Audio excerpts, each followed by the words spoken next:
ये है दुनिया का सबसे पुराना लाइट बल्ब, सेंटेनियल लाइट।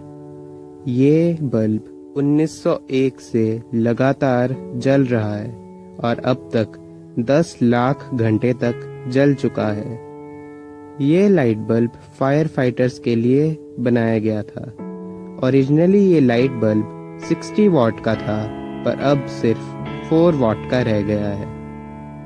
1879 में कॉटन फिलामेंट का यूज करके थॉमस एडिसन ने पहला लाइट बल्ब बनाया जो 14 घंटे चलता था। दूसरे इन्वेंटर्स ने कॉटन की जगह कार्बन फिलामेंट यूज की और बल्ब का एवरेज टाइम बढ़ने लगा।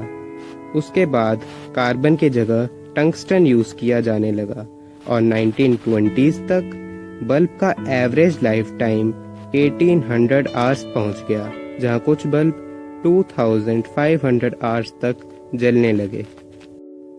पर इसके बाद बल्ब का लाइफ टाइम कम होने लगा।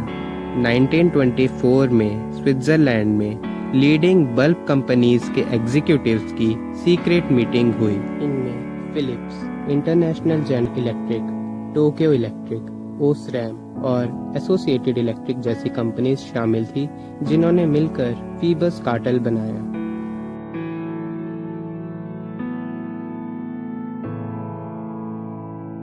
अब जिन इन्वेंटर्स को बल्ब के लाइफ टाइम को बढ़ाने के पैसे मिल रहे थे, अब उन्हें उसे कम करने के पैसे मिलने लगे। ओसरैम ने जहां 1923 में 60 मिलियन लाइट बल्ब्स बेचे, वहीं 1924 में सिर्फ 24 मिलियन लाइट बल्ब्स बेचे। बल्ब बहुत लंबी देर तक चल रहे थे। इसकी वजह से कंपनीज ने डिसाइड किया कि वो बल्ब के एवरेज टाइम को 1000 आवर्स तक लिमिट कर देंगे।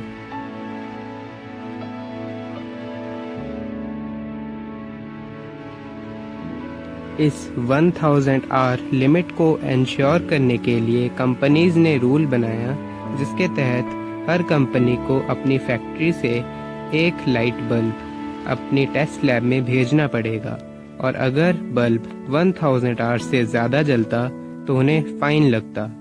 अगर बल्ब 3000 घंटे से ज़्यादा चलता तो उन्हें हर 1000 बल्ब बेचने पर 200 स्विस फ्रैंक्स का फाइन लगता। फीबस कार्टेल का ये तरीका काम किया और 1926 के बाद उनके प्रॉफिट 25% बढ़ गए और बल्ब को बनाने के प्राइस में गिरावट आने के बाद भी उन्होंने बल्ब का प्राइस चेंज नहीं किया, जिसकी वजह से उनके प्रॉफिट और भी बढ़ गए।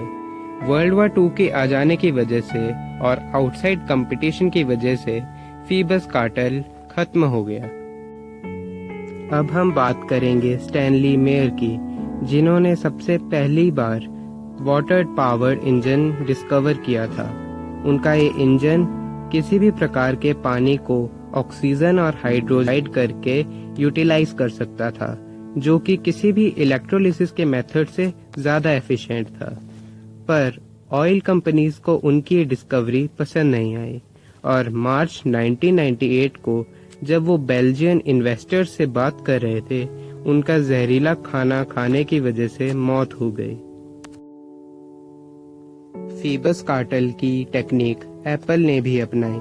2017 में एप्पल को पुराने आईफोन्स के ऐप्स का लोडिंग टाइम स्लो करने के लिए एक्यूज किया गया। एप्पल के अनुसार उन्होंने ये इसलिए किया ताकि बैटरी की उम्र बढ़ाई जा सके, पर अगर बैटरी रिप्लेस की जा सकती तो ये कोई प्रॉब्लम नहीं होती।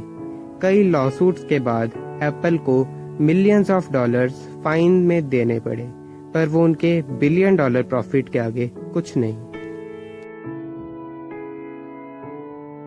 तो ये था कि कैसे कंपनीज अपने प्रॉफिट्स को बचाने के लिए किसी भी हद तक जा सकती हैं।